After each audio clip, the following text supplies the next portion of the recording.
ఇప్పుడు కాదు 11కి వచ్చాను కరెక్ట్గా.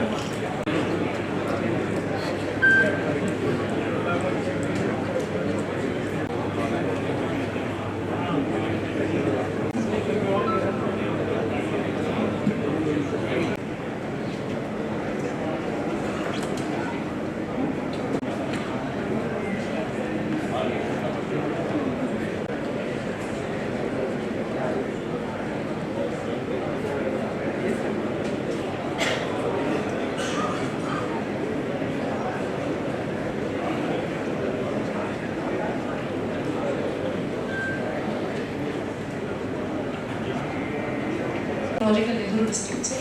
అందులో మనకు special collector and 2 units are there, sir. So finalize once again the resettlement. EOITDA who will take care of the 2 mandals and other is the RDO Jangareddy who takes care of. Podavari project covers KSR district, partly is Podavari and Eluru mandal మాత్రమే effect అయి ఉన్నాయి, sir. అందులో land acquisition మునుగు ప్రాంతం పోగా R&R rehabilitation కూడా for the I warmly welcome our MLA Denduru and then R&R officers to explain how much payment we have received and how many colonies we shifted.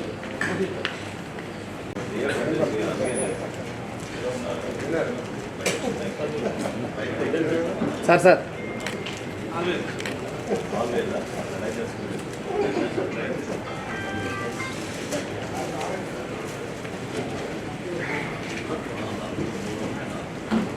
Special collector.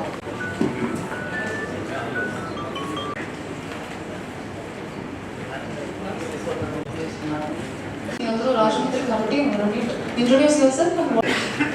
Polavaram project కింద 11 land ఇప్పుడు చిత్తూరులో మాత్రమే ఉన్నాయి. Institutes Eluru district సంబంధించినవి, మిగిలినవి ASR district ఉన్నాయి. ఇంతకుముందు సర్వేజెన్స్ మనకి ఏలూరు డిస్ట్రిక్ట్లో రైట్ మెయిన్ కెనాల్ కింద 7.50 lakh acres ఆఫ్ ల్యాండ్ సంబంధించి ఒక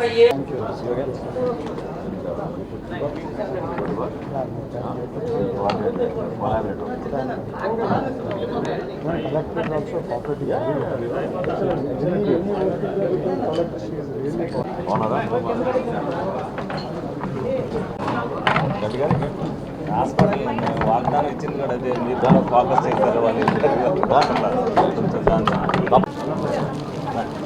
చెప్పండి.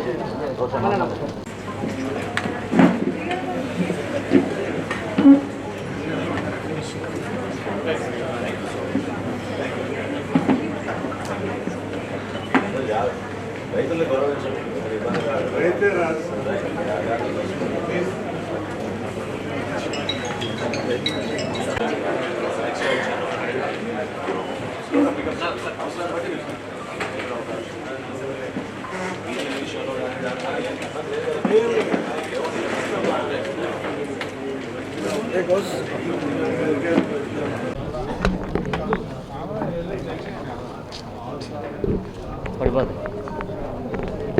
ఎవరిదా ఇది ఆర్టీవీ తీసుకోండి లోగో. అందరు నమస్కారం అండి. ఈరోజు ఏలూరు జిల్లా డిఆర్సీ మీటింగ్లో గౌరవ మంత్రి గారు పార్థసారథి గారు, నేను, జిల్లా కలెక్టర్ గారి ఆధ్వర్యంలో జిల్లాలో జరుగుతున్న అనేక అభివృద్ధి కార్యక్రమాలపైన గౌరవ ప్రతినిధులు పార్లమెంట్ సభ్యులు మహేష్ గారు, అదేవిధంగా గౌరవ శాసనసభ్యులు, శాసన మండలి సభ్యులు, వివిధ శాఖల నుంచి అధికారులు యంత్రాంగం అంతా కూడా పాల్గొనడం జరిగింది. ప్రధానంగా మన జిల్లాలో ముఖ్యమైన అంశం పోలవరం ప్రాజెక్టు. పోలవరం ప్రాజెక్టులో ఇంకా బ్యాలెన్స్గా మిగిలిపోయి ఉన్న R&R కింద వర్క్స్ ఏం పెండింగ్ ఉన్నాయి. వివిధ కాలనీస్లో మౌలిక సదుపాయాలు ఏ విధంగా పెంచే విధంగా మేము సదుపాయాలు, అక్కడ ఉన్న వసతులు, వాటిపై చర్చించాం. రాబోయే మార్చి లోపు ఈ కాలనీస్లో అన్ని విధాలుగా కూడా మేము మౌలిక సదుపాయాలు కల్పించడానికి R&R ఇంకా ప్రోత్సహించే విధంగా గిరిజనుల్ని ప్రాంతానికి వాళ్ళు కూడా వచ్చి సహకరించే విధంగా కొంతవరకు మేము గ్రామ సభలు కూడా ఆ ప్రాంతంలో నిర్వహించి ప్రోత్సహించడానికి కోసం ఒక కార్యాచరణ రూపొందించే విధంగా ఒక ఆలోచనకు వచ్చాం. రెండోది, ఈరోజు ఏలూరు జిల్లా రాష్ట్రంలో మొదటి 5 సంఖ్యలో ఉంది. అన్ని విధాలుగా అభివృద్ధి చెందడానికి కోసం కేవలం వ్యవసాయ రంగమే కాకుండా మౌలిక సదుపాయాలు పెంచి పారిశ్రామిక అభివృద్ధిలో భాగంగా స్వర్ణాంధ్రప్రదేశ్ 2047 ఒక విజన్ స్టేట్మెంట్ ఏదైతే గౌరవ ముఖ్యమంత్రి గారు రాష్ట్ర వ్యాప్తంగా తీసుకెళ్ళమని చెప్పారు, జిల్లాకి కూడా ఒక ప్రణాళిక సిద్ధం చేసుకుని తప్పకుండా పారిశ్రామిక అభివృద్ధి కోసం ఇక్కడ పెట్టుబడులు వచ్చే విధంగా అనేక మంది ప్రోత్సహించడానికి కోసం వివిధ సెక్టార్స్లో పార్కులు ఏర్పాటు చేద్దామని ఒక ఆలోచనకి వచ్చాం ఈ రోజున. అందులో భాగంగా మన జిల్లాలో ఎక్కడైతే మనకి అవకాశం ఉందో ఇండస్ట్రియల్ పార్క్స్ ఏర్పాటు చేసుకోవడానికి వివిధ నియోజకవర్గాల్లో అక్కడున్న ల్యాండ్ బ్యాంక్ క్రియేట్ చేయడానికి కోసం ఈరోజు మొదటి అడుగు వేశాం.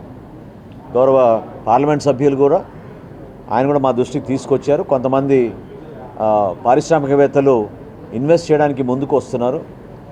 వాళ్ళకి తగిన రీతిలో మనం సరైన భూమి, దానికి సంబంధించిన సదుపాయాలు, అక్కడ ఉన్న మౌలిక సదుపాయాలన్నీ కల్పించడానికి కోసం చేసుకోవాల్సిన చొరవ చూపించాలనే విషయం అధికార యంత్రాంగం అందరం కూడా దానికి సిద్ధమయ్యాం. తప్పకుండా రాబోయే రోజుల్లో పెట్టుబడులు వచ్చే విధంగా దాదాపు 1500 ఎకరాలు ప్రభుత్వ భూమిని ఇప్పటివరకు ఐడెంటిఫై చేయగలిగాం. దీన్ని బేస్ చేసుకుని ఏ ప్రాంతంలో ఎటువంటి పరిశ్రమలు వస్తే మనం ఇంకా మరింత మెరుగైన పెట్టుబడులు వస్తాయి, తద్వారా మనకి ఉపాధి అవకాశాలు కూడా పెరుగుతాయనే దానిపైన మీ అందరం కూడా మాట్లాడుకున్నాం. ఒక మంచి ప్రణాళిక సిద్ధం చేసి మార్చి 15వ తారీఖు కల్లా వివిధ నియోజకవర్గాల్లో ఇండస్ట్రియల్ పార్క్స్ ఏర్పాటు చేయడానికి కోసం ప్రభుత్వం నుంచి దానికి సంబంధించిన ప్రోత్సాహం, సబ్సిడీస్ కానివ్వండి, జిల్లా స్థాయిలో మేము ఏ విధంగా ఎవరైతే ఔత్సాహిక పారిశ్రామికవేత్తలు ఉంటారో పెట్టుబడులు పెట్టడానికి వాళ్ళు ముందుకు వస్తారో వాళ్ళకి దగ్గరుండి సపోర్ట్ సిస్టమ్ ఏర్పాటు చేయడానికి కోసం జిల్లా కలెక్టర్ గారి ఆధ్వర్యంలో ఒక నోడల్ ఆఫీసర్ని దానికి అపాయింట్ చేసి తప్పకుండా మేము వాళ్ళని ఇన్వైట్ చేసే విధంగా ఒక అద్భుతమైన కార్యక్రమం చేపట్టబోతున్నాం. తద్వారా ఏలూరు జిల్లాని టాప్ 3లో మన రాష్ట్రంలో తీసుకొచ్చే విధంగా ఒక మంచి ప్రణాళిక సిద్ధం చేసుకుంటాం. దీంతోపాటు కొల్లేరు లేక్ గురించి అక్కడ రైతులు వాళ్ళు ఎదుర్కొన్న సమస్యలపైన పర్యావరణాన్ని దృష్టిలో పెట్టుకుని గతంలో సుప్రీంకోర్టు ఇచ్చిన ఆదేశాలు, స్థానికంగా ఉన్న ఇబ్బందులు, వీటి గురించి గౌరవ శాసనసభ్యులు, శాసన మండలి సభ్యులు ఎంతో ఆవేదనతోటి అనేక అంశాల గురించి మాట్లాడారు. ఖచ్చితంగా సుప్రీంకోర్టు ఇచ్చిన ఆదేశాల మేరకు క్షేత్రస్థాయిలో ఉన్న వాస్తవ పరిస్థితిని కూడా బేస్ చేసుకుని లిడార్ సర్వే పూర్తి అవ్వాలి. దానికి ఇరిగేషన్ డిపార్ట్మెంటు, రెవెన్యూ డిపార్ట్మెంటు, అదేవిధంగా ఫారెస్ట్ డిపార్ట్మెంట్ ముగ్గురిని సమాయుతం చేసే విధంగా గౌరవ కలెక్టర్ గారికి ఆ విధమైన బాధ్యత అప్పచెప్పాం. వాస్తవంగా స్థానికంగా ఉన్న ప్రజాప్రతినిధులు ఎవరైతే అక్కడ ప్రజలతో మమేకమై తిరుగుతూ ఉన్నారో ఆ సమస్యలపైన ఇంకా లోతుగా వాళ్ళకి అవగాహన ఉంది కాబట్టి ఎక్కడ కూడా సమాచారం లోపం లేకుండా క్షేత్రస్థాయిలో ఉన్న పరిస్థితుల్ని బేస్ చేసుకుని తప్పకుండా ఈ బడ్జెట్ సమావేశాల్లో, ఎందుకంటే దాదాపు 30 రోజులు మేము శాసనసభలో ఉంటాం కాబట్టి గౌరవ మంత్రి గారు అదేవిధంగా గౌరవ శాసనసభ్యులు అందరం కలిసి ప్రభుత్వానికి ఒక చక్కటి నివేదిక అందించి ఒక వెసులుబాటు కల్పించడానికి దాదాపు 14,000 ఎకరాల్లో ఉన్న రైతాంగం వాళ్ళకి ఏ విధంగా మేము ఆల్టర్నేటివ్ ఏం చేయగలుగుతాం, కాంపెన్సేషన్ ఏ విధంగా ఇవ్వాలి, అదేవిధంగా రెవెన్యూ రికార్డ్స్లో ఉన్న కొన్ని పొరపాట్లు ఏ విధంగా సరి చేయగలుగుతాం, వీటిపైన ఒక సమగ్రమైన నివేదిక అందించమని డిఎఫ్ఓ గారిని కోరాం. అది ఈ నెలాఖరికల్లా రిపోర్టు తయారైన తర్వాత కలెక్టర్ గారు కూర్చుని ఈ 3 డిపార్ట్మెంట్స్ సమన్వయపరిచి ఆ నివేదికను ఆధారం చేసుకుని ప్రభుత్వం దృష్టికి తీసుకెళ్ళి కొల్లేరు ప్రాంతంలో అలజడి లేకుండా, ఎవరు కూడా భయభ్రాంతులు కాకుండా ప్రశాంతమైన వాతావరణంలో మనం ఏ విధంగా కొన్ని మార్పులు చేయగలుగుతాం, ఏ విధంగా నివేదికలు అందించగలుగుతాం, దానిపైన తప్పకుండా మేము చొరవ చూపిస్తామని ఈరోజు ఈ డిఆర్సీ సమావేశం ద్వారా ప్రజానికాన్ని ఆ విధంగా కోరుతున్నాం. ఏవైతే పంచాయతీరాజు, ఆర్ఎండ్బి మరియు ఆర్డబ్ల్యూఎస్ డిపార్ట్మెంట్లో డబ్బులు శాంక్షన్ అయ్యి కూడా అన్ఫినిష్డ్ వర్క్స్ అయితే ఉన్నాయో వాటిపైన సమీక్షించాం. లోతుగా దానిపైన అధికార యంత్రాంగంతో మేమందరం కూడా కూర్చుని మాట్లాడిన తర్వాత ఖచ్చితంగా జనవరి 31వ తారీఖు వరకు రహదారుల్లో ఎక్కడ కూడా గుంతలు లేకుండా పూడ్చే బాధ్యత ఆర్ఎండ్బి శాఖ వాళ్ళు పూర్తి చేస్తామనే హామీ ఇచ్చారు. పంచాయతీరాజ్లో ఉన్న కొన్ని పెండింగ్ వర్క్స్, కొత్తగా కొన్ని ప్రపోజల్స్ ఏవైతే ఉన్నాయో వాటి గురించి కూడా ఈరోజు సమగ్రంగా డిస్కస్ చేసాం. తప్పకుండా అవి కూడా మార్చి 31వ తారీఖు లోపు మేము టేకప్ చేయాల్సిన అనేక వర్క్స్ని కూడా ఇమీడియట్గా ప్రయారిటీ బేసిస్తో చేద్దామని ఒక అవగాహనకు వచ్చాం. చివరిగా ప్రభుత్వ ఆసుపత్రుల్లో ఉన్న వసతుల గురించి, డాక్టర్ల కొరత గురించి, నర్సింగ్ సిబ్బంది గురించి, ప్రత్యేకంగా మన ఏలూరు గవర్నమెంట్ హాస్పిటల్ గురించి గౌరవ శాసనసభ్యులు అందరూ కూడా ఎంతో ఆవేదనతో వాళ్ళకున్న సమాచారాన్ని మా దృష్టికి తీసుకొచ్చారు. ఎంపీ గారు కూడా ఆల్రెడీ చొరవ చూపించారు. సిఎస్ఆర్ కింద కొన్ని నిధులు తీసుకొచ్చి అక్కడ కొన్ని యంత్రాలు, పరికరాలు ఇవన్నీ కూడా ఏర్పాటు చేయడానికి కొంతమంది ముందుకు వచ్చారు.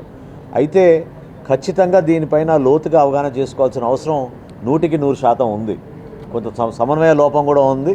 గౌరవ మంత్రి గారిని నేను రిక్వెస్ట్ చేశాను, స్థానికంగా ఉన్న ప్రజాప్రతినిధులు అందరితో కూడా హాస్పిటల్లోనే ఒక సమావేశం ఏర్పాటు చేసి డాక్టర్లకి ఏ విధంగా ఇబ్బందులు ఉన్నాయో, అదేవిధంగా టీచింగ్ హాస్పిటల్గా మార్చారు కాబట్టి అక్కడ ఉన్న కాలేజీలో ఉన్న సమస్యలు ప్రభుత్వ ఆసుపత్రి పైన ఇబ్బంది కలగకుండా ఉండే విధంగా ఎక్కడైతే కొత్తగా మేము అడిషనల్ పోస్ట్ క్రియేట్ చేసి డాక్టర్స్ కానివ్వండి, నర్సింగ్ సిబ్బంది కానివ్వండి, అవుట్సోర్సింగ్ సిబ్బంది కానివ్వండి, వీళ్ళకి ఏ విధంగా మేము కొత్తగా ఏర్పాటు చేయాలో అది బేస్ చేసుకుని ఎట్టి పరిస్థితుల్లో కూడా పేషెంట్నే ముందు మేము దృష్టిలో పెట్టుకుని పేషెంట్కి కావాల్సినంత సేవలు, మెరుగైన సేవలు అందించే విధంగా యంత్రాంగం అంతా కూడా కదిలి రావాలని ఒక నిర్ణయం తీసుకున్నాం.